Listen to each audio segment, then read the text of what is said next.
Ustazды урмат кылуу, зиярат кылуу жөнүндө. Кээ бирлер чыгарат устаз келип кетиң деп. Мисалы үчүн мен барсаң төргө чыгарат да. Анан баардык майпаңдар жеп атат да сага суроо берет, өздөрү жей берет. Эмне деген урмат?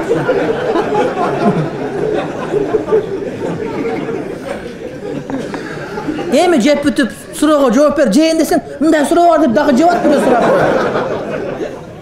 Маскара боз, эмне бул? Чайга сабак бия мечитте болот да.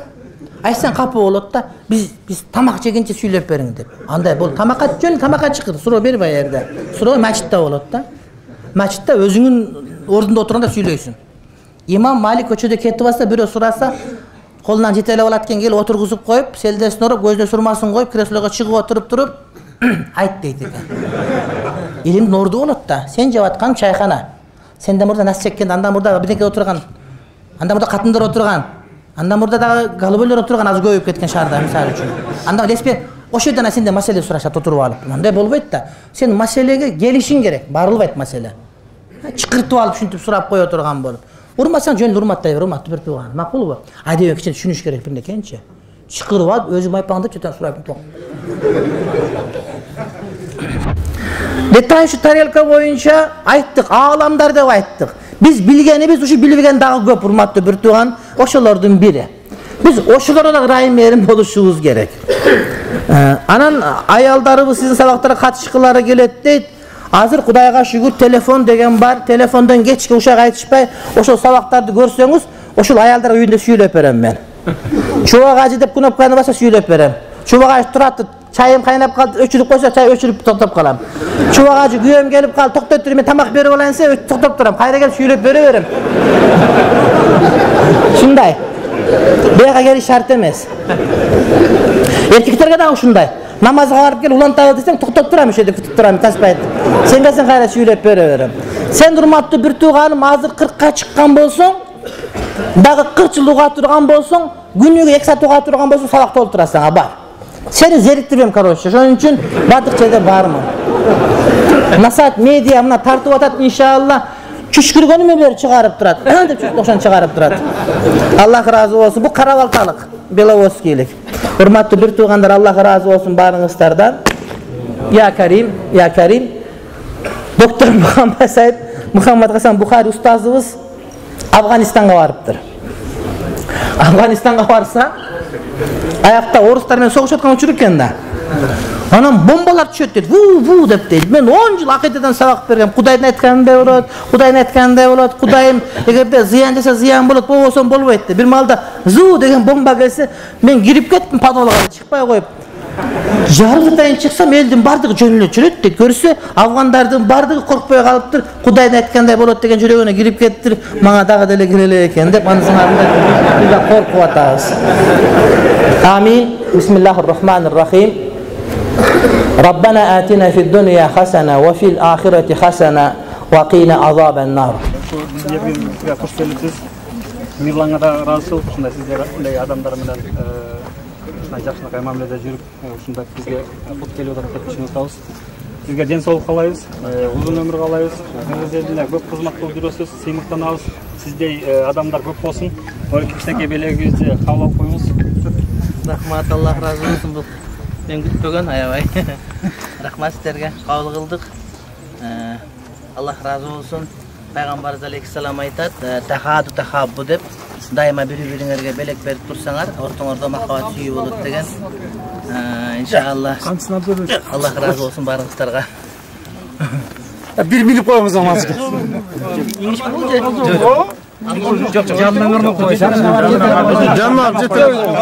Устазга кандай мамиле кылуу керек, талашып тартышуу туурабы дейт.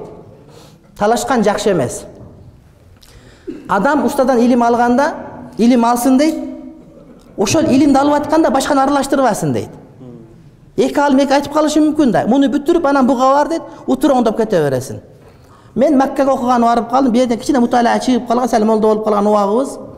Анан бир араб сабак берет, ибарат кат окуйт да. Араб ибарат кат окуйт. Алар көп кат окуйт өзүчө. Анан жана настроение болдум.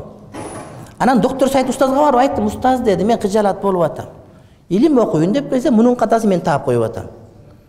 Кетем десем айтты, канча пайыз ката окуйт экен деди. Мен айттым, бир 20% ката окуйт экен десем, калган 80 ала бер деди. Анан эмне кылам десем, калганын дагы бөтөнү тууралап аласың. Азыр мукаммал алым издей турган болсоң, илим алып өтүп кетиш керек деди. Ошондон калып калдым. Болбосо кайра мен жөнөп калдым элем Кыргызстанга. Молдогазыга эле кайра барайын. Аны ибарат жакшы болчу, мунуку чатак экен деп калдым элем. Көрсө араб эли араб болгон үчүн ибаратка маани бербейт экен да. Азыр отуруп сурайм ошол жерден. Сынаттооч менен жок ана айтайм. Аныктооч менен бышыктоочтун айырмасын ким билет? Аныктооч менен бышыктын айырмасын. Ушундай экен, бул да кабарды биз билебиз, алар билбейт экен. Ал кереги да жок экен. Мисалы үчүн Саякбай Манасчыга Манас айтат, "О" деп айтып атат да. Ак балтанын чубагы 6 жашка толгондо Төмөнкү Мекке шаарына Дамбылдага бериптир, 6 жыл окуптур, Сакыпуру шатанып, калыйпага кол берип деп Манас айтат да. Саякбайдан сурасаң деле билбейт, аныктооч менен бышыктоочту мисалы үчүн. Окуган эмес, жок бошонда.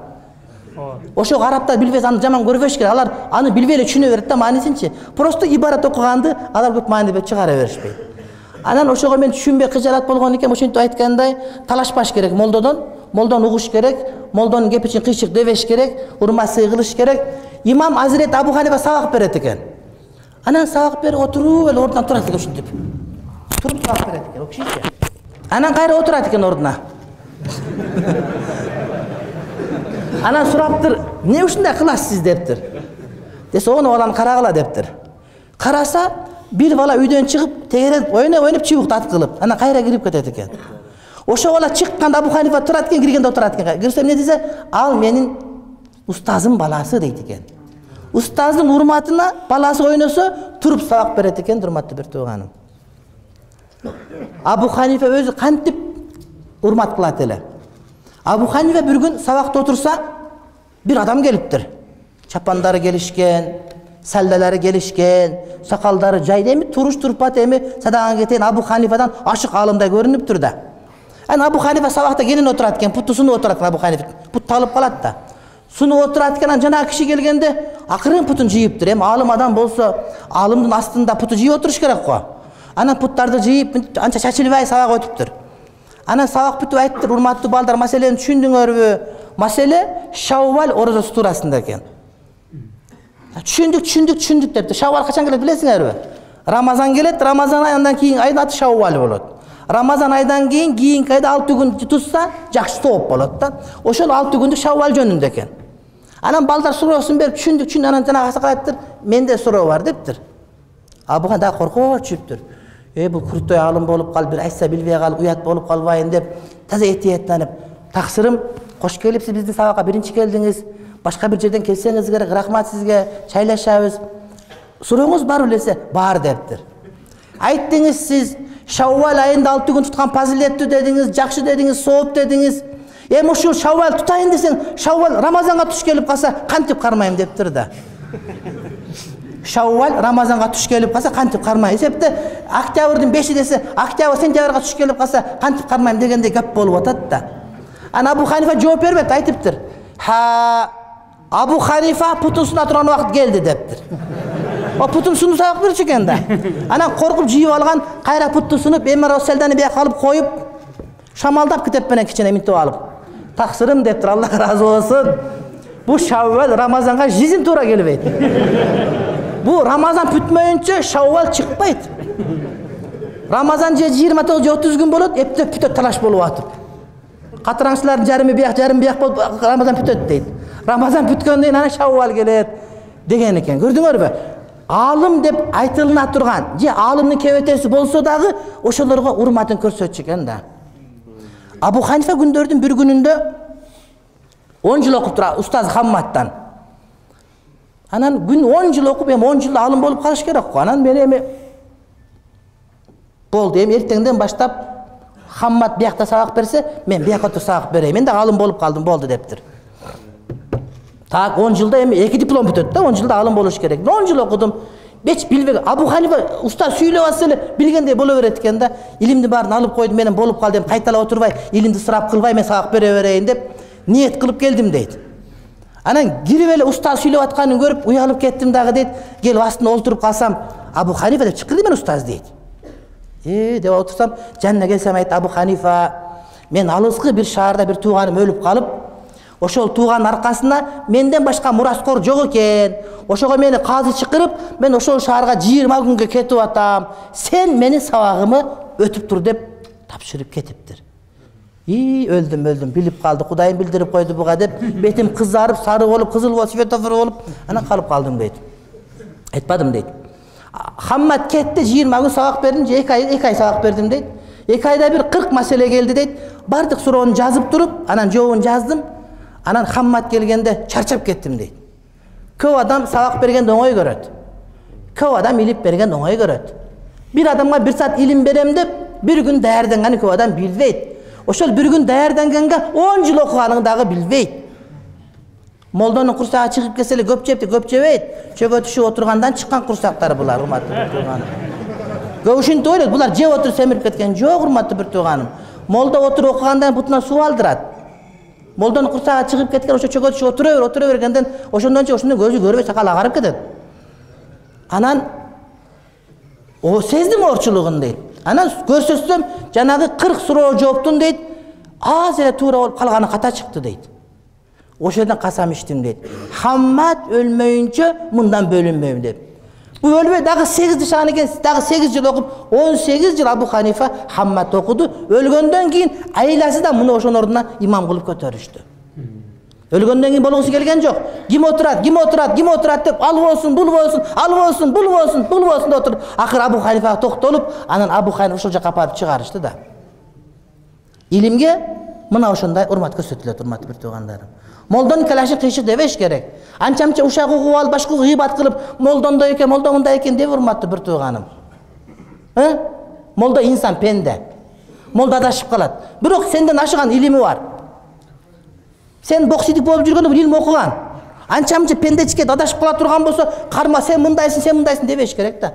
Кээ бир жерде өмүр партия болуп жүргөн бирөө келип молдону кыйнай бергендер бар да. Жетим жүгүр кыл, молдо жүгүр деп. Антет укугуң жок сеники. Сен казинода жүргөндө бул илим окуган. Анча-мынча кемчилик кетирсе, аны шылдыңдабаш керек. Ал дагы инсан, бирөө ал илим окуган. Өткөндө бирөө айтат, бир кыз келип алып. Ана жолукчан, караңчы жолукчандар сигарет жегет экен. Ошто бир сигарет чеккен экен хижапчан, ошону тартып алыптыр. Мен айттым, ал жакшы экен дедим. Десем, эмне дейт? Ал жолук салмаптыр дедим. Сенде жолук дагы жок экен го дедим. Сигареттен макрух деп айтабы, жолук парыз дедим. А сен парыз аткарбапсың го дедим. Ошондо ким жакшыраак болгон болот? Бирөөнүн 2 баласы бар. Бирөө 5 сом таап келди, бирөө 2 сом таап келди. Ким таап келген жакшыраак? 5 сом таап келген жакшы да.